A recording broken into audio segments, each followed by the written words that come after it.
سب اللہ کے ولی بن سکتے ہیں، اور مدینے کے معاشرے میں سب اللہ کے ولی تھے، سب عالم نہیں تھے، سب اللہ کے ولی ان پڑھ تھے۔ صحابہ کے بارے میں یہ لفظ بولتے ہوئے بھی گستاخی کا ڈر لگتا ہے، مگر ولی تو کون کیا چیز ہوتی ہے؟ ساری دنیا کے ولیوں کا سردار ہوتے تھے ایک ایک صحابی۔ اس لیے یہ آج ایک امید سے بھر جاؤ کہ ہم انشاءاللہ محروم نہیں رہے، میخانے کا محروم بھی محروم نہیں ہے۔ اگر انہیں کچھ دینا نہ ہوتا تو مجھے اور آپ کو دینی مجلسوں میں شریک نہ ہونے دیتا۔ وہ یہ بدنامی مول نہیں لینا چاہتا کہ میرے دروازے پر آ کر بھی کوئی خارج آئے گا۔ تو اس تعلق اور محبت اور ایک قلبی اور ذاتی تعلق اللہ سے، اس کے حاصل کرنے کے بہت طریقے، بہت طریقے۔ ایک آسان طریقہ آج بتاتا ہوں، بتاؤں؟ بہت کم لوگوں نے جواب دیا، ابھی بھی میں مطمئن نہیں۔ عمل کرو گے؟ آپ وتر میں دعائے قنوت پڑھتے ہیں، بس ایک ترکیب یہ ہے کہ دعائے قنوت کو معنی کے لحاظ اور قلبی حضوری کے ساتھ پڑھنے کی عادت ڈال لو، اللہ کا تعلق نصیب ہونا شروع ہو جائے۔ ذرا دعائے قنوت کے الفاظ سوچو۔ اللہم انا نستعینک ونستغفرک، اللہ اے اللہ میں آپ سے مدد مانگنے آیا ہوں۔ ہر کام سے پہلے اللہ کی مدد مانگنے کی عادت ڈالو،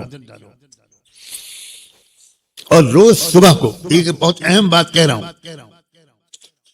روز صبح کو آفس جانے سے پہلے، مدرسہ جانے سے پہلے، کالج جانے سے پہلے، یونیورسٹی جانے سے پہلے، ورکشاپ جانے سے پہلے، ہو سکے تو 2 رکعت نماز ہلکی پھلکی پڑھ لو، اور اس کے بعد کہو کہ اللہ اب میں نکل رہا ہوں، بد نظری اور تمام گناہوں سے بچانے کے لیے میں آپ کی مدد کی بھیک مانگ رہا ہوں۔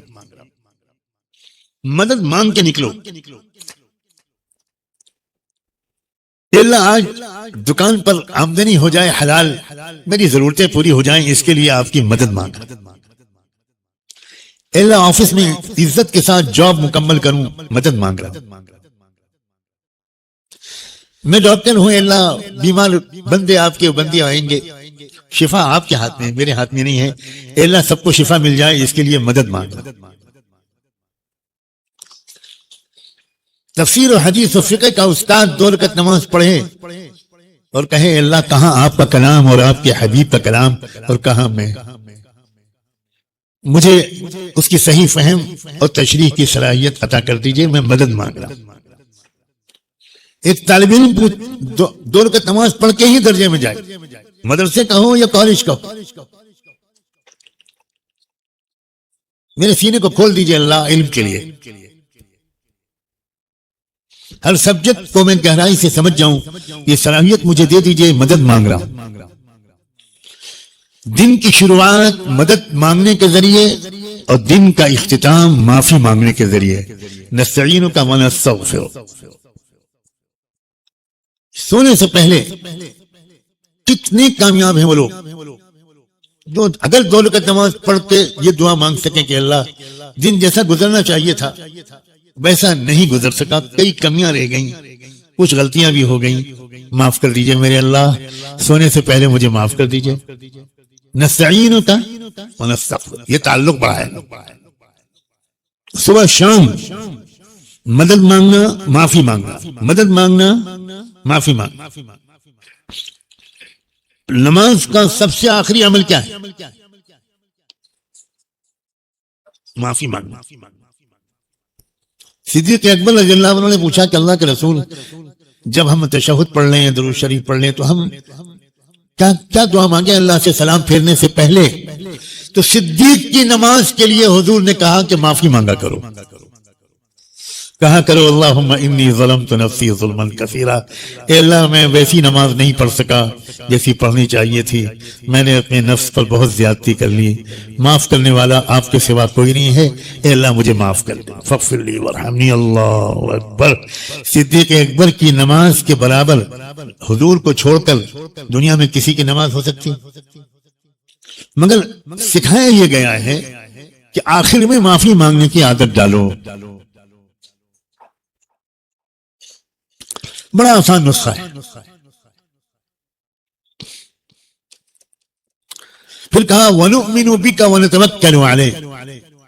اللہ رشتہ ہے ہمارا اللہ سے، تعلق ہے اللہ، اور پورا یقین ہے مجھے آپ کے اوپر، یقین والا میں ایمان رکھتا ہوں آپ پر، آپ کی رحمت پر، شفقت پر، رزاقیت پر، قدرت پر، طاقت پر، کبریائی پر، جمال و جلال پر. آپ ہی آپ ہیں. وَنُؤْمِنُ بِكَ وَنَتَوَكَّلُ عَلَيْكَ. اور پورا بھروسہ ہے مجھے آپ کے اوپر، اعتماد ہے، توکل ہے.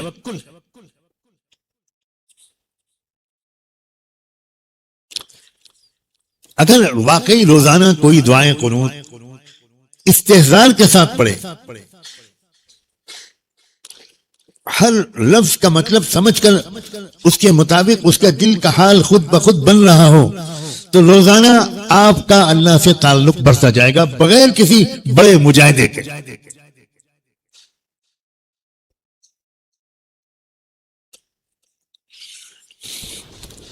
مجھے اپنی عقل پر بھروسہ نہیں ہے اللہ، آپ کے عدل اور رحمت پر بھروسہ، آپ کی سخاوت، آپ کا کرم، آپ کا پیار، آپ کی شان کریمی. میری امیدیں اس سے وابستہ ہیں.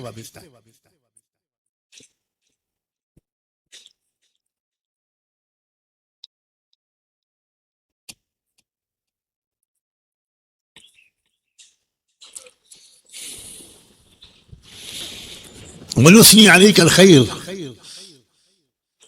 اللہ، اور اللہ اپنے قصوروں کے اعتراف کے ساتھ میں تو ہر دم آپ کی ذات و صفات کا ترانہ پڑھتا رہتا ہوں، گنگناتا رہتا ہوں، آپ کی تعریف کرتا ہوں. آپ پیارے ہیں، آپ قریب ہیں. اللہ وَنُثْنِي عَلَيْكَ الْخَيْرَ. اے اللہ میں تو آپ کی حمد و ثنا بیان کرتا رہتا ہوں. آپ سفر میں بھی قنوت پڑھتے ہیں، وتر پڑھتے ہیں، تب بھی آپ اللہ کا ترانہ گا رہے ہیں. آپ بیمار ہیں تب بھی وتر پڑھتے ہیں اور اس میں قنوت پڑھتے ہیں. تو اس کا مطلب یہ کہ اللہ اگرچہ میں بیمار ہوں مگر آپ سے راضی ہوں. ایک آدمی جس کے گھر میں فاقہ ہوا مگر وہ صاحب ایمان ہے، وہ بھی قنوت میں وتر پڑھتا ہے. وہ کہتا ہے بھوکا ہوں مگر آپ کی حمد و ثنا کر رہا ہوں، ہر حال میں آپ کی تعریف کرتا ہوں. میرا خطاب مردوں سے بھی ہے، بزرگوں سے بھی ہے، خواتین سے بھی ہے، نوجوان لڑکوں اور بچیوں سے بھی ہے. یہ والی دل سے اللہ کا تعلق حاصل کر لو، پوری زندگی بڑے خوشیوں کے ساتھ گزرے گی. الا بذکر اللہ تطمئن القلوب. لوگ خوشیوں کا راز نہیں جانتے.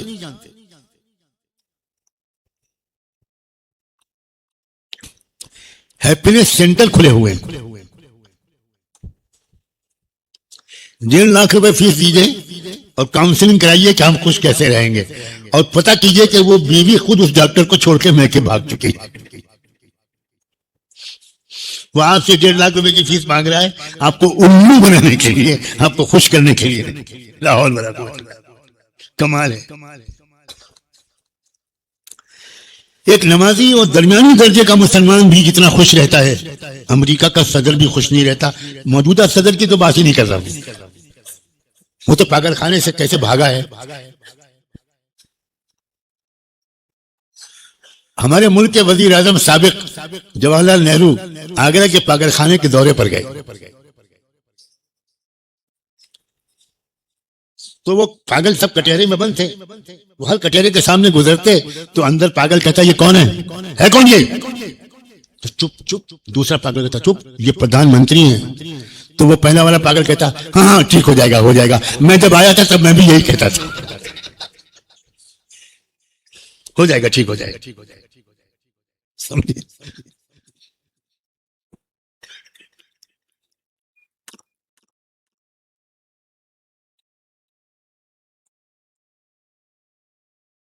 خوشی کہاں تلاش کر رہے ہیں لوگ؟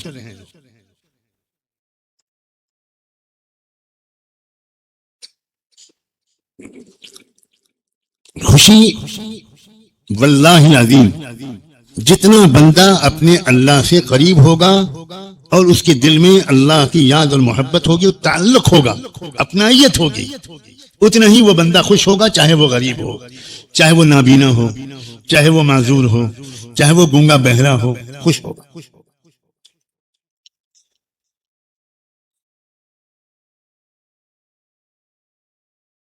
دنیا کرتا پجامہ ٹوپی پہنے والے آپ جیسے لوگوں کی ہنسیوں مسکراہٹوں پر بہت حیرت میں ہے، واقعی حیرت میں ہے۔ میں کئی بار سنا چکا ہوں، دارالعلوم دیوبند کا جب 100 سالہ اجلاس ہوا تھا تو ماشاءاللہ ہندوستان بھر کے انسان اور جن وہاں جمع ہو گئے تھے۔ دیوبند میں جتنی کیپیسٹی ہے اس سے بہت زیادہ مجمع آ گیا۔ یہ لوگوں کو اپنی مادر علمی اور مرکز اصلاح سے ایک عشق اور محبت کا رمز تھا۔ تبھی دارالعلوم دیوبند کے ذمہ داروں نے نہیں سوچا تھا کہ اتنا مجمع آ جائے۔ انہوں نے جو انتظام کیا وہ پہلے ہی دن فیل ہو گیا، بالکل فیل ہو گیا۔ میں وہاں موجود تھا، میں اس وقت وزیری میں پڑھتا تھا، ایک ہفتے کے لیے آیا تھا، اور حالت یہ تھی کہ میدان عرفات کا منظر تھا، دیوبند کی چھوٹی چھوٹی گلیاں اور ہزاروں لوگ، مکھی مچھر، وما ادراک ما مکھی مچھر، عجیب حالت۔ ہوٹلوں میں کھانا ختم، روٹی ختم، چاول ختم، دال ختم، چائے ختم، استنجا کرنے کی کوئی جگہ نہیں۔ اب آمدنی ہو رہی ہے تو خرچ بھی تو ہوگا، خدا نے آمدنی ہی کم کرا دی۔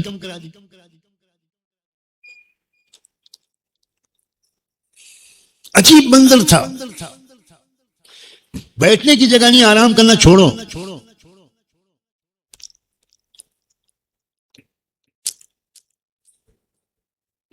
میں کسی طرح جان بچا کر مہمان خانے میں پناہ لے لی میں نے۔ اس کے بعد میں نے کسی ضرورت سے باہر نکلنا چاہا تو دیکھا کہ بی بی سی کا نمائندہ ہے انگریز مارک ٹیلی، یہ بیچارہ بھیڑ میں پھنسا کھڑا ہے اور انشاءاللہ کریا کرم ہونے والا ہے۔ عجیب اس کی حالت۔ آپ میں سے جو لوگ دیوبند گئے ہیں وہ قدیم مسجد کا جغرافیہ دیکھیں کہ قدیم مسجد سے باہر نکل کر نالی کے ایک طرف اس کا ایک پیر تھا، نالی کے دوسری طرف اس کا دوسرا پیر تھا، اور سانس اوپر کی اوپر اور نیچے کے نیچے۔ ارے میں نے کہا یہ مر جائے گا، پھر بی بی سی پہ یہی خبر چلے گی۔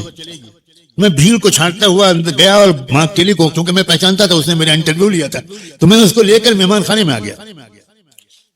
اب پنکھا ونکھا چلایا، میں نے کہا تم کپڑے اتارو اپنے، کرتا اتارا، اس نے اپنا شرٹ اتارا، بنیان اتارا، پنکھے کے نیچے بیٹھا کہ میں نے کہا ذرا نہا لو، آدمی بن جاؤ، ذرا ہونک بنے ہوئے ہو۔ پھر میں نے اس کو ذرا ٹھنڈا ونڈا پلوایا، کچھ ناشتہ کرایا، اس کو جان میں جان آئی۔ میں نے کہا ہاؤ ڈو یو فیل، چلیے کیسا لگ رہا ہے؟ کہ میں تو آج حیرت زدہ ہوں، ان لاکھوں لوگوں کو نہ بیٹھنے کی جگہ ہے، نہ لیٹنے کی جگہ ہے، نہ موتنے کی جگہ ہے، نہ کھانا کھانے کی جگہ ہے، نہ کچھ ہے، کچھ مل نہیں رہا، مگر سب ہنس رہے ہیں، سب خوش ہیں، کوئی لڑ نہیں رہا، کوئی غصے میں نہیں ہے۔ یہ نعمت آپ کو حاصل ہے جو دنیا کی کسی قوم کو حاصل ہے۔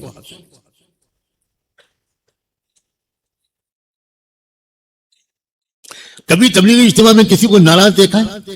کسی کو شکایت کرتا ہوا دیکھا ہے؟ یہ جو نثنی علیک الخیر کی کیفیت ہے نا، کہ آپ کو شعور ہو یا نہ ہو، آپ کا دل اللہ سے راضی رہتا ہے، اللہ کی تعریف کرتا رہتا ہے، آپ اللہ سے مایوس نہیں ہوتے، آپ اللہ سے ناراض نہیں ہوتے۔ بہت بڑی نعمت ہے۔ ہمیں کبھی کسی ڈاکٹر کو خوش رہنے کے لیے جانا نہیں پڑتا، ہمارے پیسے اللہ نے پڑھے لکھے ڈاکوؤں سے بچائے۔ ہمیں تو الٹا کہنا پڑتا ہے کہ تھوڑا کم ہنسو بھائی۔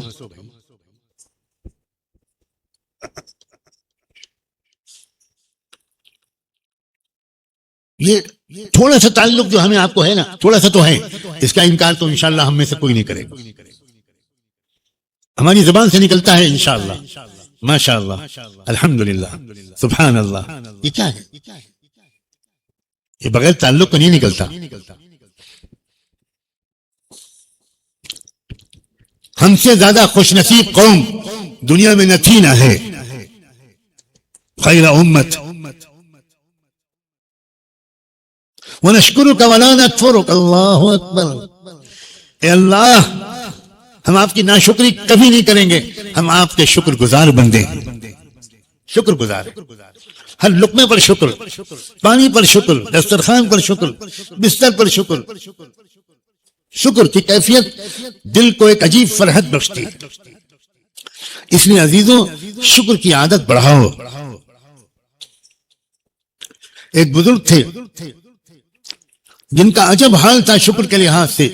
وہ دسترخوان پر بیٹھتے تو ایک لقمہ توڑتے اور ہاتھ میں لیتے اور کہتے اے اللہ تو کتنا کریم ہے، یہ گیہوں کہاں پیدا ہوا ہوگا، کہاں سے کھلیان میں گیا ہوگا، پھر کہاں یہ پسا ہوگا، پھر کتنے آٹے کے ذرے اڑے ہوں گے، مگر آپ نے ان ذروں کو بچایا. کہا اسے کوئی کبوتر نہ کھائے، کوئی چونٹی نہ کھائے، یہ میں نے اپنے بندے حسن کے لیے پیدا کیا. وہ ہاتھ میں لے کے کہتے تھے یہ سبزی جو اس کے اندر ہے، یہ سبزی کہاں پیدا ہوئی ہوگی، اسے کوئی بھی جانور کھا سکتا تھا، مگر آپ نے بچایا اور کہا نہ اسے کوئی نہیں کھائے گا، یہ میں نے اپنے بندے حسن کے لیے. 1-2 منٹ تک ہر لقمے پر اللہ کا شکر ادا کرتے، تب وہ لقمہ منہ میں رکھتے. اب بتاؤ اس شخص کا سینہ رب کی شکر سے کیسا بھرا ہوا ہوگا، کیسا بھرا ہوا.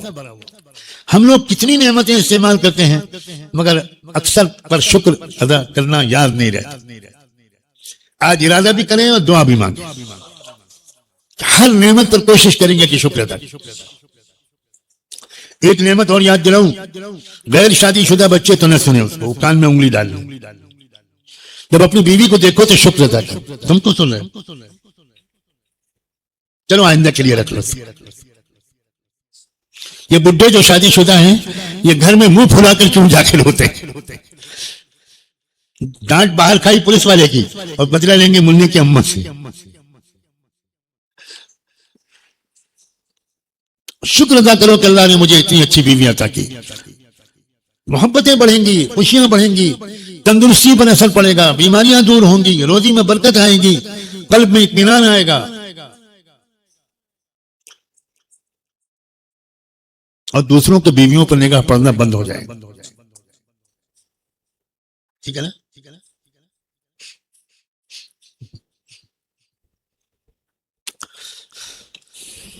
شکر کرو ہر نعمت پر. واقعی پنکھا نعمت، چھت نعمت، کرسی نعمت، چلنے پھرنے کا ابھی آپ کے اندر ملکہ ہے، آپ چل پھر سکتے ہیں، کتنی بڑی نعمت ہے. ان سے پوچھئے جو چل پھر نہیں سکتے. اٹھنے کے لیے سہارے کی ضرورت، کھڑے ہونے کے لیے سہارے کی ضرورت. اسی لیے ہمارے بزرگوں نے، امام غزالی تک نے لکھا ہے کہ ہر مومن کو ہسپتال جاتے رہنا چاہیے،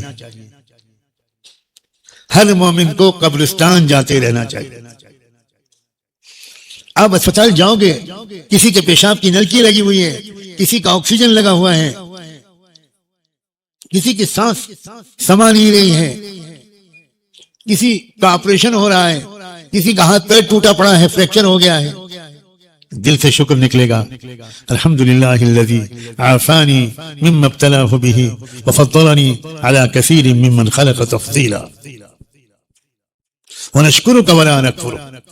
اور اللہ کسی صورت میں ہم آپ کی ناشکری نہیں کریں گے.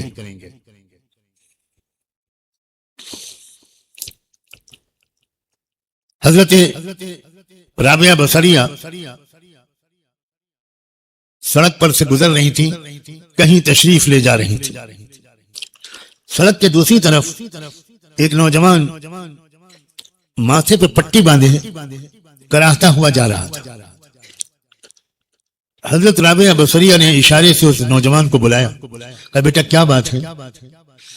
نوجوان نے کہا کہ خالہ سر میں بہت سخت درد ہو رہا ہے، برداشت نہیں ہو رہا. حضرت رابعہ نے پوچھا بیٹا تمہاری عمر کتنی ہو گئی؟ اس نوجوان نے کہا 25 سال.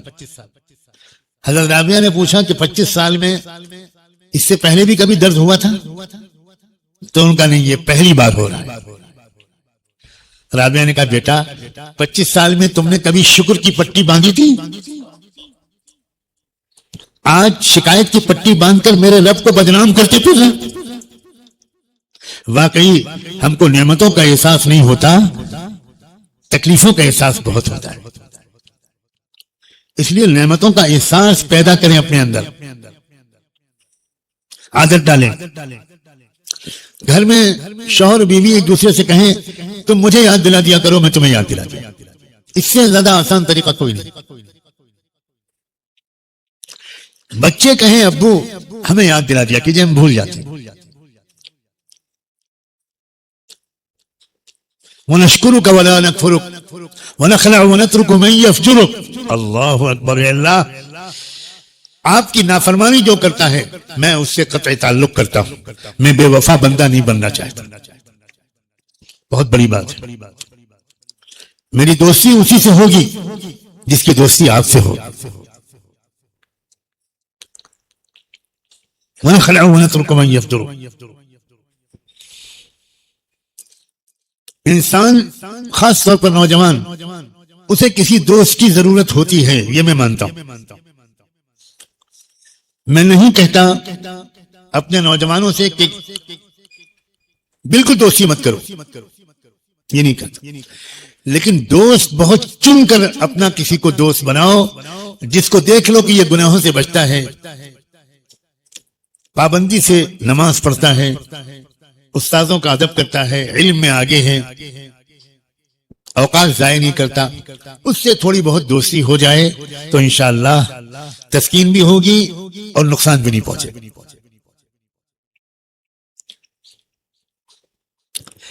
لیکن بغیر دیکھے پرکھے دوست بنا لینا یہ تباہی کا راستہ ہے۔ کتنے لڑکے پوری دنیا میں اس کا شکار ہو چکے ہیں، لاکھوں کروڑوں۔ جب تک ان کا کوئی غلط دوست نہیں تھا تب تک وہ سیدھے سادے پاک صاف تھے، اور کسی غلط دوست کے چکر میں پڑ گئے تو پھر قدم ڈگمگا گئے، دامن پہ دھبے لگ گئے، راستہ بدل گیا، منزل دور ہو گئی۔ خوش نصیب ہے وہ شخص جو بہت انتخاب کر کے کسی کو اپنا دوست بنائے، اور بہت اونچے درجے کے لوگ وہ ہیں جو علم کو اور کتاب کو اپنا دوست بنا لیں، انہیں کسی دوسرے دوست کی ضرورت ہی نہیں۔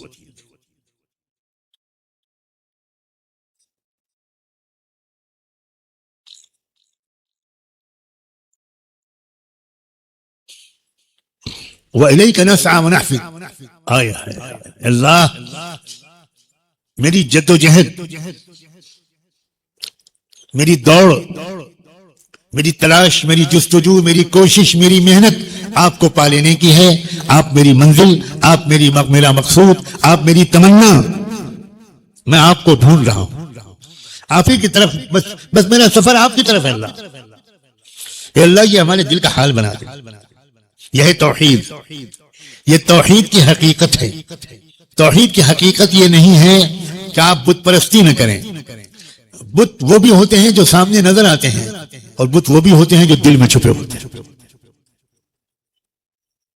میری تمنا آپ ہے، میری آرزو آپ ہے، میری منزل آپ ہے، میرا مقصود آپ ہے، بس میری بھاگ دوڑ، میری کوشش، میری جد و جہد، میری محنت آپ ہے۔ اور میں خوشخبری سناتا ہوں نوجوانوں، بچوں اور بچیوں، میں ایک بہت بڑی بات کہنے جا رہا ہوں۔ جو اللہ ہی کو اپنا مقصود بنا لیتا ہے اس کے لیے اللہ آخرت کی جنت سے پہلے اسی دنیا کو جنت بنا دیتے ہیں۔ بالکل، یہ میں بہت وقت کی بات کہہ رہا ہوں عزیزو۔ پھر جو اس کی گمان میں نہیں ہوتا ویسا اچھا مکان اللہ اس کو دے دیتے ہیں، جو اس کے گمان میں نہیں ہوتی ویسی اچھی سواری کا انتظام اللہ اس کے لیے کر دیتا ہے، اچھے کپڑے، لذیذ کھانے، اچھا اور اچھی شریک حیات، کھلونے جیسے بچے، اچھا گھرانہ، اچھا پڑوس، یہ اللہ اس کو دیتے ہیں جو صرف اللہ کو اپنا مقصود بنا لیتا ہے۔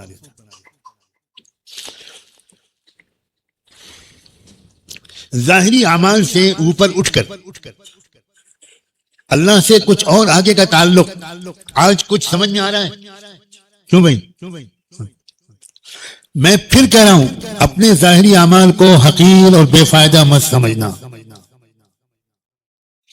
برتن ہوگا اسی میں تو دودھ پڑے گا. جب ظاہری اعمال ہی نہیں ہوں گے تو کہاں سے اللہ کا تعلق ہوگا؟ اور میں تو رش کرتا ہوں نوجوانوں پر جو کالجوں یونیورسٹیوں اور آفیسز میں جانے کے باوجود داڑھی رکھتے ہیں، سنت کی وضاحت بناتے ہیں، حالانکہ ان کو بہت کچھ جھیلنا پڑتا، بہت جھیلنا پڑتا. ہم مدرسے والوں کو نہیں جھیلنا پڑتا. ہم مدرسے والوں کی پٹائی تو تب ہوتی ہے جب ہم داڑھی کٹاتے ہیں، اور آفس والوں کو چھیڑ چھاڑ تب ہوتی ہے جب وہ داڑھی بڑھاتے ہیں. اس لیے یہ تو اللہ سے ہم سے بھی زیادہ قریب ہوں گے.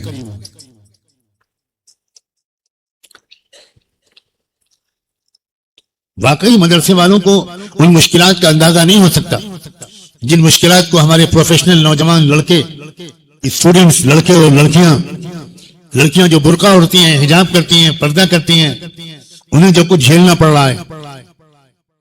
اور میں انہی نوجوانوں کے بلبوتے پر امید رکھتا ہوں کہ آئندہ آنے والا دور اسلام کا ہوگا، حق کا ہوگا، سچائی کا ہوگا، انصاف کا ہوگا، امانت داری کا ہوگا. دور بدلنا شروع ہو گیا. جہاں سے بگاڑ شروع ہوا تھا وہیں سے اصلاح شروع ہو رہی ہے.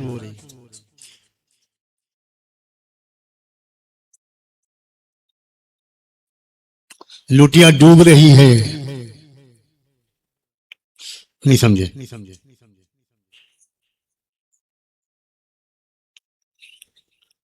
اللہ اکبر، اللہ.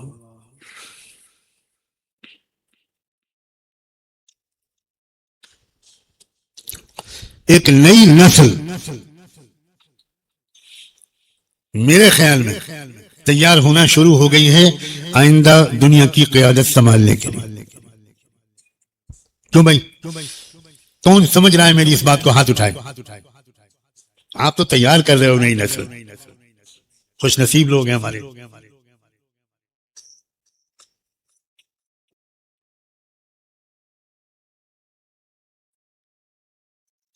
احساس کمتری مسلم نوجوانوں کے اندر سے نکلنا شروع ہو گیا. تو بھائی شروع ہو گیا کہ نوجوان بتائیں ذرا، ہاتھ اٹھائیں نوجوان. جو انفیریٹی کمپلیکس آپ لوگوں کے اندر پہلے تھا، بتاؤ کم ہو رہا ہے، ختم ہو رہا ہے؟ الحمدللہ. انہیں ٹوپی لگا کے ان نوجوانوں کو کالج میں جانا قیامت تھا. مجھے تو ان کے ایمان پر رشک آتا ہے. ان کا حوصلہ بلند ہے، ان کے ارادے مضبوط ہیں، ان کو یاد آ رہا ہے اپنا ماضی، ان کو اپنی پہچان، اپنی آئیڈینٹی اب یاد آ رہی ہے. ہم دنیا میں کسی قوم کے دشمن نہیں ہیں. ہم ساری دنیا کی تمام قوموں کو دنیا سے آخرت تک خوش دیکھنا چاہتے ہیں. وہ قومیں جو ہمیں ہلاک کرنا چاہتی ہیں، ہم ان کو بھی جنت میں اپنے سے پہلے داخل ہوتا ہوا دیکھنا چاہتے ہیں. ہمارا دل غصے سے بالکل خالی ہے. ہمارے اندر انتقام کا کوئی جذبہ نہیں.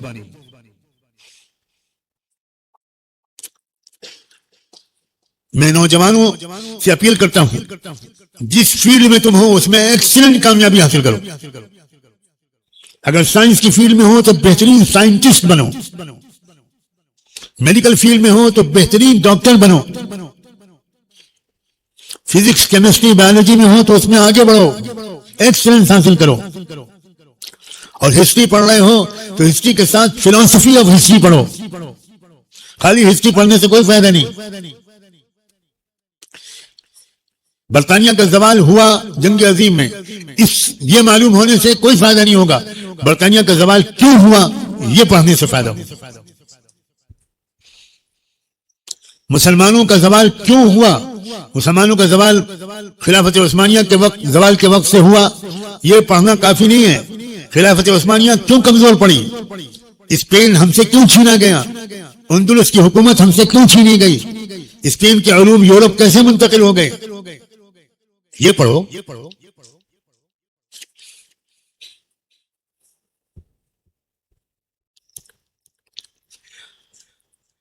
اور میں برسوں سے کہہ رہا ہوں، میں اس پر اللہ کا شکر ادا کرتا ہوں، جس وقت کوئی آثار نہیں تھے تب سے میں یہ بات کہتا چلا آ رہا ہوں کہ دنیا تبدیل ہو رہی ہے، نظم عالم و تاریخ عالم کا ورق پلٹ رہا ہے۔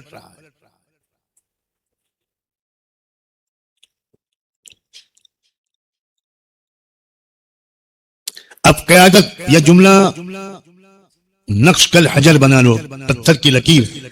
اب قیادت مغرب سے مشرق میں اور نارتھ سے ساؤتھ میں منتقل ہو رہی ہے۔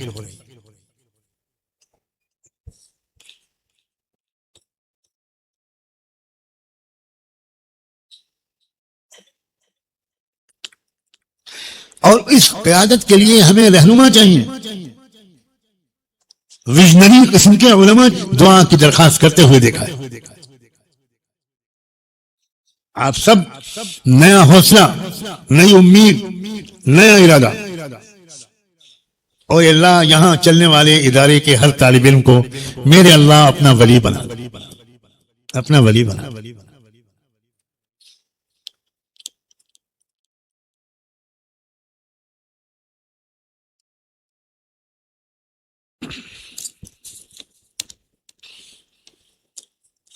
وَلَكَ نُصَلِّي وَنَسْجُدُ، اللہ اکبر۔ ہم کسی کے سامنے سر نہیں جھکاتے ہیں، ہم کسی کے سامنے سجدہ نہیں کرتے آپ کے سوا، اللہ یہ ہے رشتہ ہمارا، ہم آپ کے۔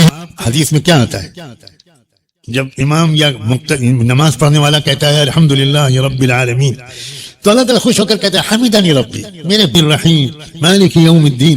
ہر آیت پر اللہ جواب دیتا ہے، تو جب آپ اللہ سے کہیں گے الیک نسعی، آپ ہی کی طرف ہم دوڑ رہے، کہ اللہ جواب نہیں دیں گے؟ اللہ کہے گا بندے آ جا، میں تیرے انتظار میں، آ جاؤ آ جاؤ آ جاؤ۔ وَنَرْجُو رَحْمَتِكَ وَنَخْشَىٰ عَذَابَكَ إِنَّ عَذَابَكَ بِالْكُفَّارِ مُلْحِقٌ۔ اور آخر میں اے اللہ اپنے اعمال کا کوئی بھروسہ تو مجھے ہے نہیں، آپ کی رحمت سے امید ہے، اور آپ کے غصے اور آپ کی پکڑ سے مجھے ڈر لگتا ہے۔ ان عذابک بالکفار ملحق، آپ کی جو سزا ہے یہ تو ہمیں کافروں کے ساتھ لے جا کے کھڑا کر دے گی۔ بہت بہت چونکا دینے والا جملہ ہے، ان عذابک بالکفار ملحق۔ اے اللہ اگر آپ ناراض ہو گئے اور عذاب اور سزا کا فیصلہ کر دیا آپ نے، تو اے اللہ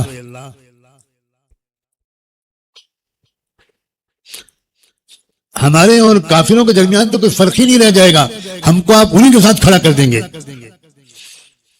بہت ڈرا دینے والا جملہ ہے، بہت ڈرا دینے والا جملہ ہے۔